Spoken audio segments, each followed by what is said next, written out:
A burned-out game dev spends years creating the most hated villain in his RPG, then wakes up as that villain and realizes he's doomed to die in every route.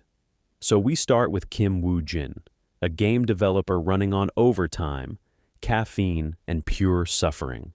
After finally fixing a nasty crash in his game, The Tale of a Rogue Knight, he takes a second to admire what he's built. The game isn't famous. In Korea, it's basically a joke, and overseas, it's got a tiny cult following. Still, this guy poured his life into it. The big selling point is how brutal the world is. The AI is ruthless, the named characters are completely unhinged, and every choice can blow up in your face. Right in the middle of all that chaos sits Destined, one of the game's major villains. Destined is such a disaster of a human being that it took months to properly test all the ways he could die. Then somebody walks into the office. It's his ex-girlfriend. The story immediately hits us with the giant "My ex-girlfriend" label, and we get a quick look back at their 7-year relationship. They had good times, but they were never built to last. She was a workaholic, he was lazy, and 6 months ago, they finally split. Rumor says she's already dating the CEO of another studio. Ouch. The two awkwardly catch up, and eventually the conversation turns to Destined. Woo-jin explains that the deeper the story goes, the more important and dangerous the villain becomes. That's when she drops a realization that hits him like a truck. Destined looks a lot like him. At first he brushes it off, but the more he thinks about it, the worse it gets. The arrogance, the isolation, the obsession. The game literally gave Destined traits like obsessive-compulsive disorder, megalomania, and over-competitiveness. At that point, Woo-jin basically has to admit the villain is just him with the worst possible settings enabled. After she leaves, he's stuck alone, thinking about it. To distract himself, he starts poking around the game's back end. Looking at Destined's traits only makes him feel worse. He edits Destined's profile and gives him a new trait called comprehension. Then he keeps going. Wealth, Midas touch, sharp eyesight, Iron Man. By the end, he's loaded himself with every cool perk he can find, and immediately feels embarrassed about it. Then right before midnight, a message pops up from someone called Developer Rain. The message makes absolutely no sense. Woo-jin asks what they're talking about. The reply is simple. Look outside the window. So he turns around and sees reality getting deleted. A massive purple-blue vortex is ripping open the sky. The city is disappearing into it. Lightning is everywhere. Before he can process any of it, the light swallows him whole. Everything goes black. When he wakes up, he's lying on a bed. And before he can have his isekai protagonist moment, a furious girl starts yelling at him for sleeping in. That's when he notices something is very, very wrong. His hands aren't his. As he looks around, every detail feels familiar. The room, the mansion, the decorations, because he made them. Woo-jin realizes he's inside the world of his own game. Then the final piece clicks into place. He isn't the hero. He isn't the knight. He isn't even some random side character. He's Destined, the villain he personally designed to die no matter what route players choose. 1 week after getting isekai'd into his own game, Kim Woo-jin finally accepts the terrible truth. He didn't become the hero, he became the villain who dies in basically every route. At first, he thought the whole thing was some weird hallucination, but after a week in Destined's body, there's no denying it's real. The problem is that Destined isn't just any character. He's a named villain responsible for all kinds of problems throughout the story, and our boy has no idea where in the timeline he is right now. Even worse, after countless test runs during development, he only remembers this guy surviving once. So, yeah, his chances aren't looking great. While he's trying to figure out how not to die, he remembers a stack of papers getting launched at him earlier by his half-sister Yahello. In the game, she's a minor villain tied to Destined, but here she absolutely hates his guts.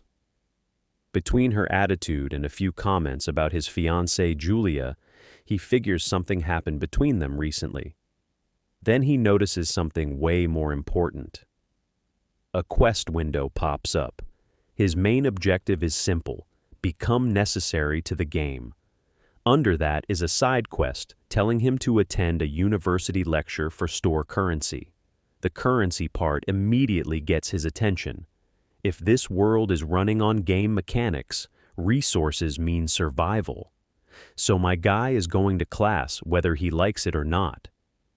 Before leaving, he checks out the one cheat skill he gave himself before getting yeeted into this world: comprehension.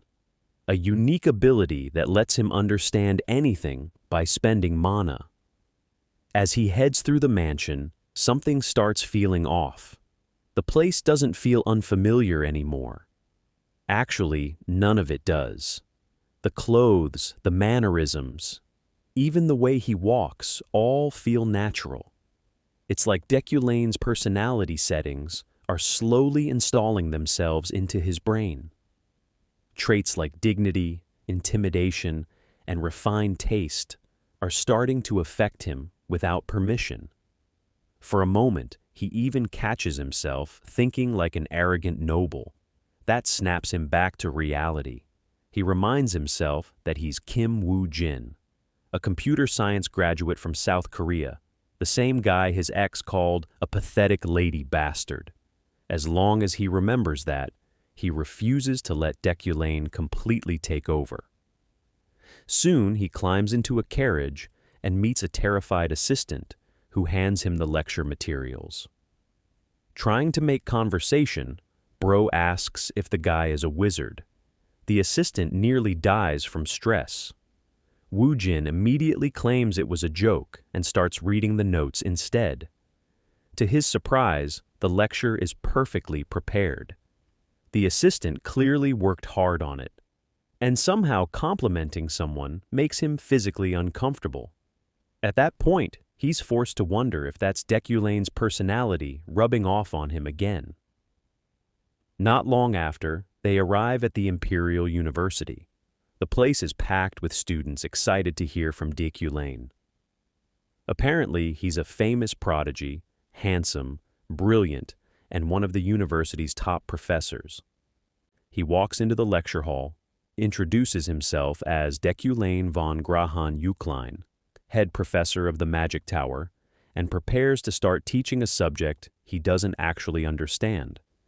Basically, our guy is about to wing an entire university lecture and hope for the best. But before he can begin, we cut to a silver-haired girl staring at him from across the room with pure hatred. In her eyes, Destined isn't a genius professor. He's the enemy of her father, and she wants him dead. 3 years ago, her father was a brilliant researcher who specialized in spell interpretation. Then Destined allegedly stole his thesis and basically took everything from the family. Their reputation was ruined, her father died, and she was left alone. Since then, she's been working toward one goal: revenge. She enrolled in the Imperial University specifically to get close to Destined and expose him. When she saw him in the lecture hall, she almost made her move right there. But in the end, she decides to wait until she has something bigger prepared. Meanwhile, our boy has absolutely no idea he's sitting across from one of his biggest future problems. He's too busy trying to survive a lecture on magic. Luckily, comprehension comes in clutch. The skill lets him instantly understand everything in the professor's notes, so he ends up explaining the 3 great attributes and all 9 categories of magic, like he's been teaching the subject for years. The funny part is that he's basically reading notes and winging it. The students, however, think they're witnessing a legendary professor at work. While teaching, he learns something important about Deculane's stats. Despite being a named character, his mana pool is only 3,375. Most named mages have around 30,000, so Deculane isn't actually some insanely talented magic monster. Realizing this, he gives the class a surprisingly normal piece of advice. If you don't have talent, focus on one thing and master it. Immediately, Bro realizes the original Deculane would never have said something like that. After finishing the lecture, he opens the floor for questions. That's when the silver-haired girl finally steps in. Her first move is trying to challenge his authority and reputation. Unfortunately for her, our guy shuts that down immediately by pointing out that she didn't even introduce herself properly. The entire room ends up laughing at her expense. Naturally, she comes back swinging. She brings up a mysterious green spell that even the Magic Tower researchers haven't been able to identify. Her plan is simple. If Deculane can't solve it, his genius image takes a hit, so Woojin activates comprehension again, and this time it nearly kills his mana pool. The skill works, though. After taking one look at the problem, he immediately identifies it as barrier magic. The lecture hall goes silent. The girl is completely stunned. She expected the answer to be something else entirely, but he just solved a problem that had researchers scratching their heads. At the same time, a notification pops up. Side quest complete. With that, my guy casually leaves the hall, while everyone else is still trying to process what happened. The only thing he really learns from the experience is that comprehension burns through mana at a terrifying rate. Later on, the silver-haired girl sits in the university cafeteria, replaying the disaster in her head. She thought she'd embarrassed Deculane. Instead, she ended up looking foolish. Then things somehow get worse. A cheerful red-haired student runs over with new research results. After comparing the data, the researchers confirmed that the mysterious spell really was barrier magic. The girl is completely speechless. She starts praising Professor Deculane, and that's when the full horror hits. By challenging him in public, she accidentally helped prove he was right. She literally boosted the reputation of the man she came here to destroy. Looking down at a textbook written by Deculane, she realizes the cruel irony of her situation. If she wants revenge, she has to attend his classes, study his material, and pass his exams. Still, she refuses to back down. No matter what happened today, she's convinced the truth will come out eventually. And when it does, she's determined to expose Deculane once and for all. After leaving class, Woojin realizes that using comprehension on that mystery spell almost drained him dry. The skill worked, but his mana pool is so pathetic that if he ran into something even more complicated, he'd be completely helpless. He figures that even doubling his current mana probably wouldn't have been enough to fully understand the spell's principles. Still, nothing exploded, so he counts that as a win. Unfortunately, the universe immediately decides otherwise. While walking through the Magic Tower, he runs straight into Julie von Diafrida, and unlike the students, she's not impressed by Professor Deculane. She's his fiancée, or more accurately, Deculane's fiancée. Julie asks how he's been doing, then immediately brings up a promise he apparently broke a week ago. Our guy has absolutely no clue what she's talking about and tries to dodge the conversation. That doesn't work. Through fragments of Deculane's memories, he learns what happened. The engagement between the Eucline and Freda families was arranged for political reasons. Julie never loved Deculane, but she was willing to accept the marriage for the sake of their households. The real problem was that she believed Destined was a fraud. According to her, he hadn't produced a legitimate accomplishment in years. The families covered it up to protect their reputation, but she couldn't accept the lie. So she gave him a condition. If he publicly admitted his arrogance and deception, she'd stay by his side no matter what happened. The original Destined agreed. Now she thinks he's gone back on that promise. Disappointed, she tells him to leave and walks away. After that emotional flashbang, Bro decides to explore the magic tower. Looking around the campus, he can't help but appreciate it. He and his development team spent countless nights creating this place. The only problem is that instead of being a random student enjoying the scenery, he's trapped inside the game as the villain. Before he can think about it any further, somebody crashes straight into him. It's Alan, his nervous assistant from earlier. The poor guy is so terrified that Woo Jin immediately starts messing with him by pretending he forgot his name. Alan corrects him and then gets down to business. He's there to discuss sponsorships for new mages. As Woo Jin reviews the documents, his wealthy magnate trait activates sharp eyesight. One name practically jumps off the page: Ephrine Luna, a named main character, and one of the biggest death flags in the entire game.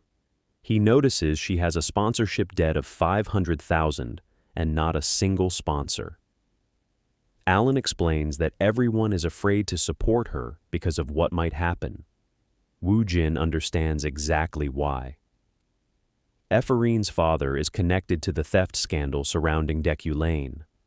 If the story follows its original route, she's one of the people who can help bring him down. At that moment, our boy starts thinking about the game's brutal design. A villain's fate. That's what Destined has. The entire world wants him dead. And he personally coded countless ways for that to happen. Swords, magic, poison, even terrorism. The method changes, but the ending stays the same. Back at his desk, he starts evaluating his options. Money can solve some problems. Sponsoring talented mages can make him even more money.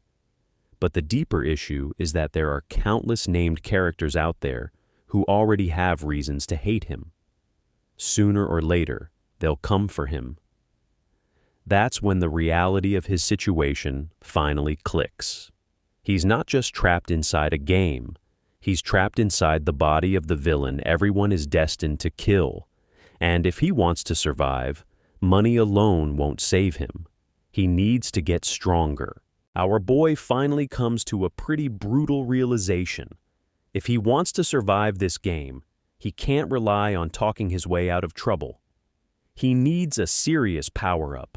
The problem is that Destined's natural talent isn't actually that impressive. There are way too many future death flags waiting for him, and at his current level, Bro knows he's not surviving them. Thankfully, he still has his custom traits. Destined was designed as a guy who talked like he could do everything, even though he couldn't. But he does have talent with earth and fire magic. Combine those with metal, and you get one of Woo Jin's favorite cheats: Midas Touch. And once he masters metal manipulation, he can basically create floating blades that move exactly how he wants. Not exactly the standard build for this world, but that's what makes it interesting. To get there, though, he first needs to master manipulation magic. So he opens a grimoire and activates comprehension. The skill immediately dumps the knowledge of basic telekinesis straight into his brain. Instead of memorizing spells or drawing magic circles by hand, he now understands how to generate them automatically. A floating pen proves it worked. Then my guy starts cooking. He remembers that larger magic circles produce stronger effects. So instead of drawing them externally, he wonders what would happen if he engraved them directly onto his own body. Any normal mage would probably get corrupted or die trying. But Woo Jin has Iron Man, a unique trait that gives him absurd physical abilities, so he decides to test it anyway. With only 800 mana left, he begins carving the first magic circle into his shoulder. The pain is beyond anything he's ever experienced. Every bone feels like it's breaking. Every muscle feels like it's tearing apart. Still, he refuses to give up, partly because he's stubborn, and partly because Deculane's noble pride won't even let him groan. Incredibly, the experiment succeeds. By the end of it, his mana is down to a single point, but he now has a magic circle engraved on his shoulder. The downside is that at this pace, covering his entire body will take around 2 weeks. A month later, the new semester begins. Instead of a normal lecture, the students arrive to find a simple assignment waiting for them. They're told to bring the professor any result they can find in an area overflowing with magical elements. Everyone is confused. The upperclassmen never mentioned anything like this. The silver-haired girl is especially annoyed. In her eyes, this is just another example of Deculane being irresponsible. Then she accidentally runs into another student and immediately freezes.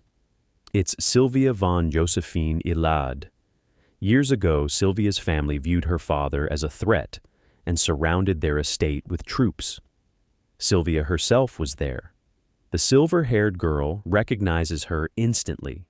Sylvia, however, doesn't seem to recognize her at all. Before she can process that, she suddenly feels her mana being drained away. She gets weaker by the second, while Sylvia casually walks past her. Frustrated, she stops her and demands an explanation. Sylvia's response is ice cold. She claims she doesn't know her. She doesn't know her father either. Then she casually mentions that the arrogant former noble is dead. That one sentence completely breaks her. Everything she's been carrying for years comes rushing back at once. She completely snaps. Forgetting about classes, revenge plans, and everything else, she lunges at Sylvia in pure rage and demands that she repeat what she just said. The first practical class of the semester goes completely off the rails when Ephraim finally snaps. The impact creates a bizarre pink and purple vortex right in the middle of the training area. At first, it just looks dangerous. Then the students realize it's actively pulling in everything around it. Ephraim immediately figures out the problem. If that thing explodes, metal fragments are going to fly everywhere and wipe out the entire class. Not exactly the ideal first lesson. Just when everyone thinks they're about to get deleted, time seemingly stops. The scattered fragments freeze in place. And standing there is Deculane. With a single use of telekinesis, he shuts the whole disaster down, so cleanly that the students can't help admiring it. Then he casually ends the lecture and sends everyone home. A little later, our boy finds himself sitting through what is basically a fantasy world disciplinary hearing. The Magic Tower chairwoman, Adeline Sieglin, is there, along with Professor Rieflin, who's busy flattering Deculane every chance he gets. Bro sees right through it immediately. The outcome already looks predetermined. Sylvia is the daughter of an influential noble house. Ephraim is a fallen noble with no money and no backing. Guess who's supposed to lose? But while looking at the two girls, Deculane's sharp eyesight activates. He notices crimson energy pouring off Ephraim, and a familiar warning appears in his mind. Villain's fate. The whole world wishes for his death. He instantly understands what's at stake. If this hearing ruins Ephraim's future, her hatred for him only gets worse. And that's one more death root added to the pile. The committee starts grilling her, demanding an apology and reminding her of the gap between her status and Sylvia's. Ephraim stays silent. She remembers her father's suffering, Sylvia's insult, and the man sitting in front of her, who she believes destroyed her family. To her, this entire situation feels cold and hopeless. Then the chairwoman asks for Deculane's opinion. Instead of targeting Ephorine, he turns to Sylvia and asks whether she truly believes she did nothing wrong. The room goes completely silent. Even Sylvia is caught off guard. When he repeats the question, the professors start panicking. Rieflin immediately argues that Ephorine was the one who attacked first. That's when Deculane pulls a move nobody sees coming. If everyone wants to focus on responsibility, then he says the fault is his for creating the lecture in the first place. Basically, he makes himself part of the equation. And just like that, the political game changes. Nobody wants to blame the head professor. Seeing where things are headed, Adeline ends the hearing and dismisses the entire incident. No punishment, no disciplinary action. Both students are free to leave. Ephorine can barely process what just happened. The man she considers her greatest enemy just protected her. He even went against a professor who was openly supporting him. Nothing about it makes sense. As Deculane heads for the exit, thinking the matter is over, Ephorine suddenly stops him. She wants to know whether he remembers the name Luna, whether he remembers her father, the man who suffered his whole life under Deculane, before eventually taking his own life. Part of her wants answers, but part of her is terrified of what those answers might be. Because honestly, if the man who ruined her father's life doesn't even remember who he was, that's somehow even worse. But our boy completely sidesteps the confrontation. Instead of answering, he tells her not to waste her potential dwelling on the past, and walks away before she can press him further. At first, she thinks he's avoiding the question. Then she starts putting the pieces together. If Deculane really didn't remember her father, why would he go out of his way to protect her during the disciplinary hearing? To her, that means he remembers everything. And strangely enough, that thought gives her relief. She convinces herself that he must feel some responsibility for what happened, and that helping her was his way of acknowledging it. Meanwhile, Wu Jin gets the only thing he actually cares about. Elsewhere, Sylvia is traveling with her father, Giltion von Ludwig Illade, the head of the Illade family. During their conversation, he dismisses Ephorine as someone who missed her chance despite having talent. That leads into a flashback from 10 years ago. Back then, aptitude tests showed something shocking. Both Sylvia and Ephorine had the potential to become archmages. In this world, archmages sit just below the legendary eternal realm, and only 3 can exist at any given time.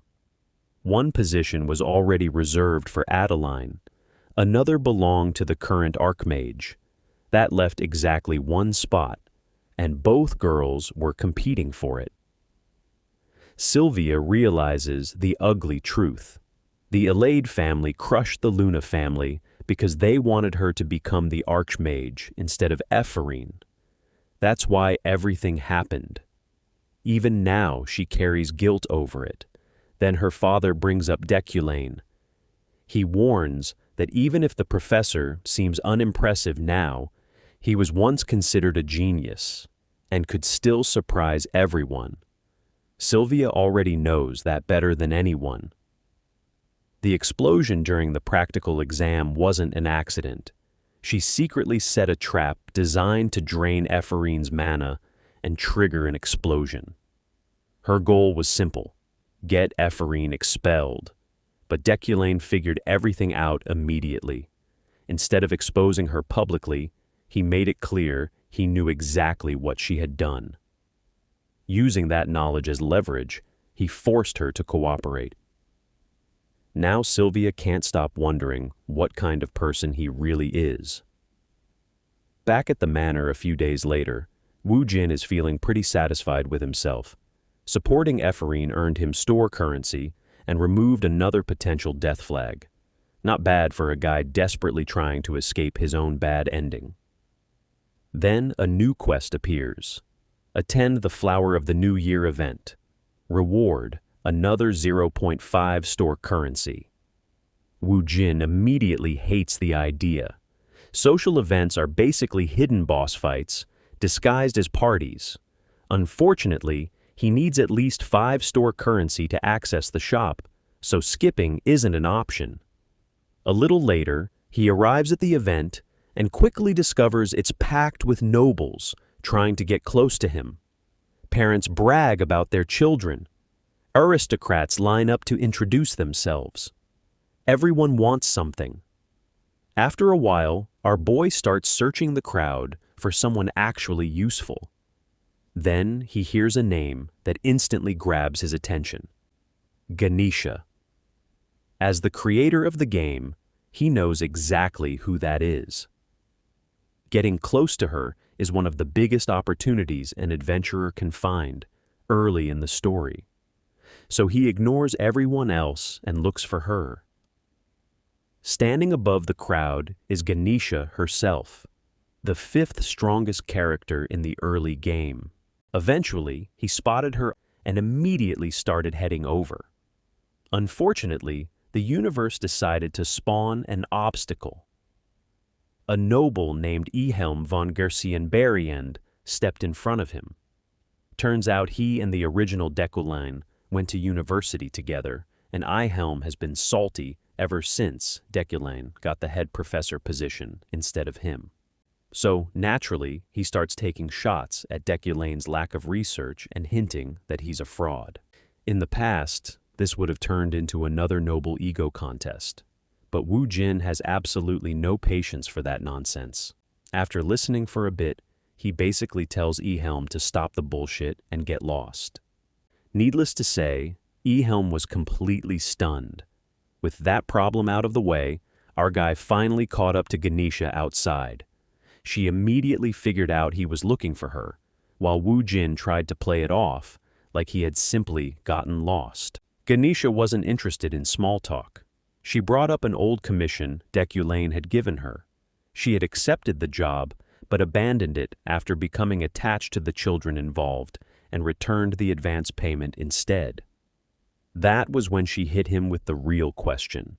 How long was he planning to keep lying? Woo Jin instantly understood what she meant.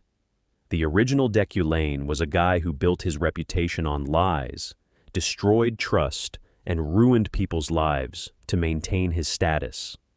But Woo Jin wasn't interested in following that script, so instead of dodging the question, he answered honestly. From now on, he planned to live differently. That response completely caught Ganesha off guard. She admitted she had expected threats, bribery, or even an attempt on her life. Woo Jin just told her she was worrying too much. The funny thing is that Ganesha could absolutely back up that confidence. She's one of the strongest characters in the story, with maxed out attributes and mastery over every martial art. If she had fought the original Deculine right now, he'd probably be dead. But because Woo Jin chose to act like a normal human being, the conversation ended peacefully. As he was leaving, Ganesha asked if he really wasn't going to retaliate. Woo Jin's answer was simple. That would be classless. Right after that, a system notification popped up. Death variable avoided. Bro was just as shocked as we are. He had accidentally removed another death flag, simply by not acting like a complete villain. Meanwhile, Deculine's fiancée was attending the same event when Rayleigh, a relative of Julie and a debutante adventurer, came over to talk. She asked how things had been going with Professor Deculine lately, since she'd heard a lot of rumors. The answer wasn't exactly positive. Before they could continue, they overheard people gossiping nearby. Apparently, Professor Deculine was already leaving the event, which was weird because he supposedly loved social gatherings. The silver-haired girl looked over and saw him walking out of the banquet hall, while the nobles continued speculating. Some thought it had something to do with his bad relationship with Julie. In reality, the answer was much simpler. Woo Jin had finished his side quest, survived another death flag, and was heading home with 4.5 store currency. A week after surviving the Flower of the New Year event, our boy went full training arc. After almost killing himself engraving a second magic circle into his body to boost his telekinesis, he realized more mana wasn't enough. If a normal mage had tried that, they'd be dead. The only reason he survived was probably thanks to his Iron Man attribute. Ever since meeting Ganesha, he'd realized he was way too weak to survive all the death flags waiting for him. The new magic circle could speed up learning magic, but the strain was insane. So Bro started training his body every morning just to survive his own upgrades. While in his office at the university, Alan handed him a letter from the Magic Tower. It was an audit notice. In 6 months, he'd have to prove his research was good enough to keep his position as head professor. If he failed, he'd lose the title. Woo Jin immediately realized how bad that was. In the game, being a professor wasn't just a job. It was tied directly to Deculane's quests and his survival. So if he lost that position, he'd lose one of his biggest lifelines. That sent him straight to Deculane's abandoned laboratory. The place was a complete mess. But hidden under camouflage magic, he found an old book. Using comprehension, he broke the encryption and discovered an unfinished research paper. Even though parts of the logic were incomplete or just wrong, he could tell the research had incredible potential. Then he found something unexpected. Inside the book was an old photo of Ephraim as a child. Putting everything together, Woo Jin realized Ephraim's father had tried to hide this research while working under Deculane. The original Deculane stole his work, drove him to suicide, and left the unfinished draft behind. Instead of claiming it for himself, Woo Jin decided he'd finish the paper with comprehension and list Ephraim's father as a co-author. Meanwhile, the commoner students were hanging out at a campus cafe, talking about how they had to stick together if they wanted to survive university politics. Ephraim was there too, although she reminded everyone she used to be a noble. Her friends basically promoted her to honorary commoner anyway. They planned to do that by creating a club, but they would need a professor's permission. They started throwing around names of professors who might help them, but every option got shot down. Eventually, someone suggested Professor Deculane, saying he looked down on everyone equally, which actually made him pretty fair. Then they turned to Ephraim. Since Deculane had saved her during the disciplinary hearing, they figured she'd caught his attention and should go ask him for help. She immediately shut that idea down. In her head, she knew getting involved with Deculane would only make things worse. Before anyone could pressure her any further, she grabbed her bag and ran. Unfortunately for her, she rounded a corner and slammed straight into the one person she was trying to avoid. It was Deculane. She froze, but Woo Jin didn't react at all. He simply told her to move, with the kind of presence only a refined noble could pull off. Ephraim completely freezes after running into Woo Jin, but after her friend gives her a push, she nervously asks him to sign the paperwork for a new club. She only did it because she got pressured into it, and she's convinced Deculane hates commoners anyway. Instead, our boy signs it without a second thought, tells her to send the details to his office later, and leaves. Just like that. Now she's even more confused. He helped her during the disciplinary hearing, and now he's helping her again. She starts wondering if it's guilt, sympathy, or just pity. Even during his lecture, she can't stop thinking about it. She still believes that if he truly regretted what he did to her father, he'd admit everything publicly instead of just being nice to her now. When her friend Julia notices she's distracted, Ephorine brushes it off by saying she's basically become the noble's favorite target after everything that happened. Destined ignores all the drama and gets straight into teaching. He explains the difference between pure elements and categorical magic, then casually shows that changing just 2 strokes in an ignition spell changes the flame's color. The whole class is hooked. Even Ephorine admits the rumors were completely wrong, because this feels less like a lecture and more like a magic showcase. Then Bro combines water and fire magic into flames that literally flow like water. Sylvia is completely stunned. She'd lost her passion for magic years ago, but seeing the so-called fraud pull this off leaves her questioning everything. He wraps it up by explaining the paradox of magic. True geniuses rely on intuition, but intuition can't really be taught. If you obsess over theory, you'll never have enough time to actually master magic. After class, Ephorine heads back to her dorm, only to find even more hateful graffiti on her door. Underneath it, though, is an envelope containing a sponsorship certificate. She immediately assumes it's a fake prank, because there's no way anyone would sponsor her, while both the Illide family and Destined are against her. She even reports it to the administration office, hoping to expose whoever forged it. Instead, the clerk confirms it's completely real. At that point, she absolutely short-circuits.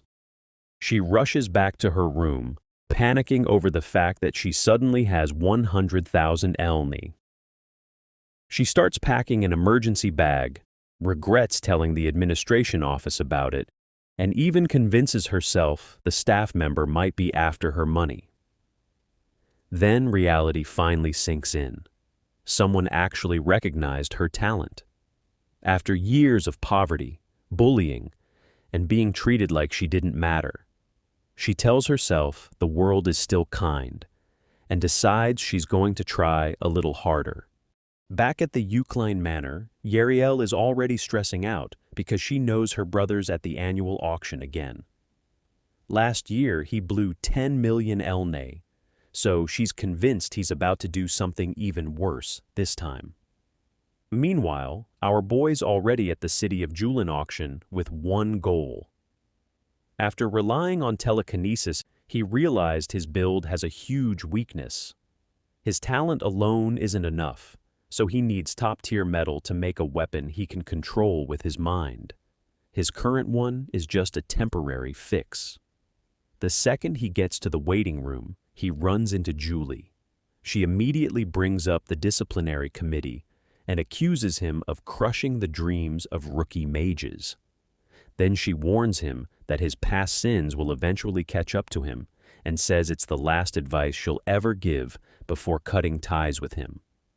Inside, Wu Jin is already thinking she's basically a walking death flag, and messing this up could literally get him killed. Instead of arguing, he just asks if she came all the way here to tell him that. Julie instantly gets flustered and insists she only came because she needed something herself. He tells her to calm down because he gets it, which just embarrasses her even more. Watching her storm off, he catches himself thinking she's actually kind of cute, then immediately panics that Destined's original feelings might be leaking into his own mind. After thinking it through, he convinces himself he's just overreacting. Once the auction starts, our boy notices certain items glowing, just like the hidden research from Ephorine's father. Trusting his developer instincts, he starts buying everything that still has that glow no matter how high the price climbs. First, it's a vase for 2.6 million, then Rufin's ring, Lucius's scissors, an ancient rune necklace.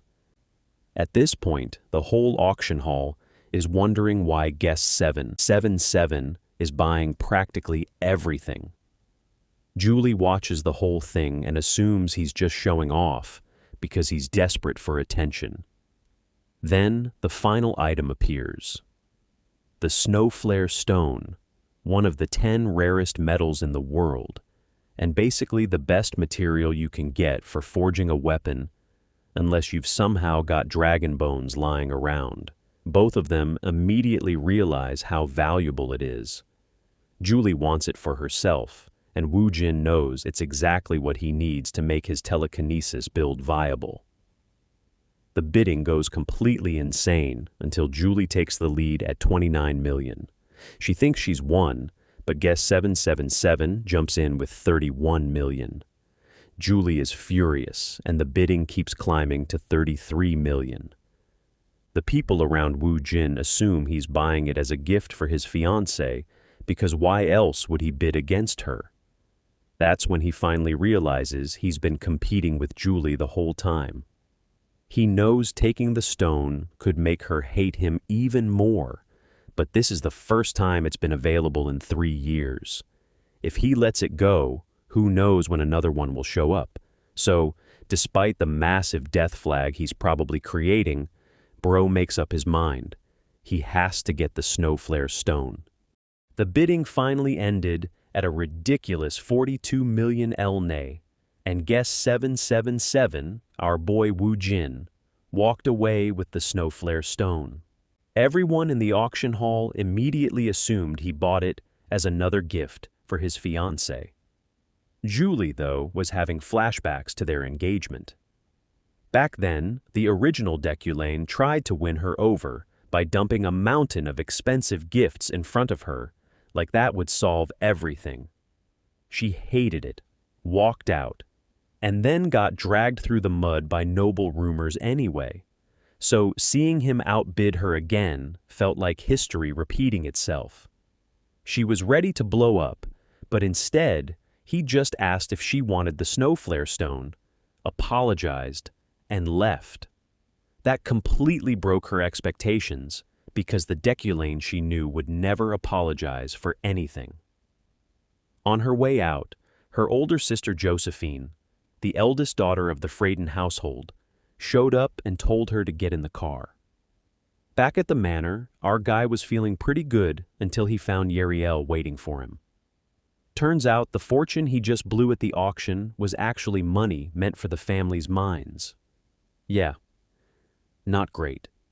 She absolutely unloaded on him for gambling away the estate's finances, and his villain's fate system immediately started screaming that this was another death flag. Thankfully, his wealthy magnate attribute kicked in, so he knew there was a way through it. Instead of arguing, he casually told Yahello he was giving her the position of household head. She thought he was trolling, but he even offered to swear a mage's oath, which would literally kill him if he broke it. She couldn't believe it, warned she'd kill him if he went back on his word, then rushed off to deal with the family's financial mess. Right after that, the system rewarded him with another notification. Another survival W. Then, before he could enjoy it, Ganesha suddenly dropped into the manor out of nowhere. She admitted she'd overheard everything and was shocked he was handing over the family head position. Woo Jin just said Yahello would honestly do a better job anyway. That's when Ganesha casually dropped a bombshell. Yahello doesn't have a single drop of Euclean blood. Woo Jin froze because he had no memory of that ever being part of the game's story. After Ganesha revealed that Yahello doesn't share a single drop of Euclean blood, our boy realized this was new information, even to someone who knew the game's lore. Apparently, the original Deculane had even hired Ganesha to investigate whether they were actually related. Even so, he just shrugged it off. To him, Yahello was still Yahello. That answer caught Ganesha completely off guard. She promised to keep the secret, but before leaving, she warned him that the 6 snake heads, basically the biggest criminal bosses on the continent, were already making moves. Even if his auction prizes arrived safely, he'd better be ready. Later that night, he decided knowing the truth changed nothing. He's not the original Deculain anyway, and whether Yahello is related by blood or not wouldn't change how he treated her. So, the secret stays buried. At the same time, Ganesha filled in her adventure team. She told them Deculain had completely changed over the last month.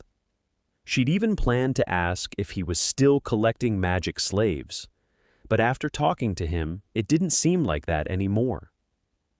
With that, she called off keeping tabs on him and reminded everyone to keep everything they heard a secret. The next morning, Woojin finally checked out the system store. It could permanently strengthen both him and other named characters, but there was a catch. You only get one purchase per level, and every new level doubles the cost. Since he'd only have a handful of chances before the second half of the game, he decided not to waste it yet. Instead, he focused on training. He kept grinding his memory, telekinesis, and metal control, but he knew he still wasn't on the level of the game's major villains. His next goal was improving his mana quality, which meant saving up 4 more store currency. Then Alan walked in with a newspaper. The wizard killer, Lockhart, had appeared on the central continent. In the game, this guy was a nightmare for mage players, but Woojin wasn't worried. In fact, he figured running into Lockhart might actually be another chance to earn store currency. Before leaving, he surprised Alan by asking if he wanted to become an assistant professor. Alan almost had a heart attack since Deculain had always called him talentless. Woojin explained he'd changed his mind after seeing how hard-working he was, then gave him a Euclean bracelet and extra money for dinner. Internally, he admitted Alan was too useful to lose. Everyone else had quit because of Deculain's personality, but Alan had stayed and handled everything by himself. After that, our guy headed to the staff-only library to finish Luna's research paper. He wanted to fill in all the missing pieces and hopefully pick up some useful knowledge on manipulation magic along the way. While searching the shelves, he spotted someone who definitely wasn't supposed to be there. It was Sylvia, and she looked just as surprised to see him. 10 minutes before Woojin showed up at the staff-only library, Sylvia had gotten special permission to use the executive reading room because she was searching for a rare novel written in the dead language of Ethanel. Then our boy walked in, and she was completely caught off guard, since Deculain was supposedly never seen anywhere near the library. He immediately questioned why she was there. Sylvia explained she'd been given permission by Professor Relin, but that just made things worse. Woojin pointed out that bypassing university rules meant both the professor and the librarian deserved disciplinary action. Then he took her book, casually read through the Ethanel text, and realized she'd broken the rules just to read a romance novel. She tried explaining she was studying literature and languages, but he just gave the book back, warned her not to come back without proper permission, and suggested she send someone else unless she wanted to show off her family's influence. After he left, Sylvia couldn't stop thinking about 2 things. He'd completely embarrassed her, and somehow he could read a language that was notoriously difficult to understand. Not long after that, Woojin joined the professors supervising training near the Mountain of Darkness. Since nobody had volunteered for the week's night patrol, they asked the head professor to pick someone. He immediately volunteered himself. The others praised him for setting an example, but he admitted he had another reason. A side quest popped up worth 1 store currency, and he figured something important was waiting in that mountain. My guy could already tell this was about to turn into a horror game. About 9 hours later, Ephraim was celebrating with her friends at a cafe after submitting the paperwork for their new club. Thanks to her 100,000 eon sponsorship, she treated everyone to expensive desserts. Then the celebration was interrupted by someone screaming for help. The students ran toward the voice, but suddenly got separated. Ephraim found herself alone in a strange forest, even though she'd just been in town. Hearing the cries again, she followed them until she found a woman in tattered clothes. The moment she got close, the woman was attacked and blood splattered everywhere. Ephraim immediately prepared a spell to protect her. Then Wu Jin appeared. Ephraim accused him of attacking a civilian, but he told her to look again because it wasn't a person. The illusion broke, revealing a demon. He warned her not to interfere, used telekinesis to throw her out of the forest, and turned his attention to the real fight. The second he faced the demon, the Eucline bloodline kicked in. A system notification explained that his family's lineage specialized in hunting demons. It boosted the quality of his purified mana, but also made him far more aggressive. Running almost on instinct, he cut the demon down instantly with his wood steel fragments. Just like that, the side quest cleared. He earned another achievement for defeating the first demon, unlocked the Eucline family lineage, and looked at the demon's remains with complete disgust. Then he realized something even bigger. A demon showing up wasn't just another encounter. It marked the true beginning of the story. The game had officially started moving without the player.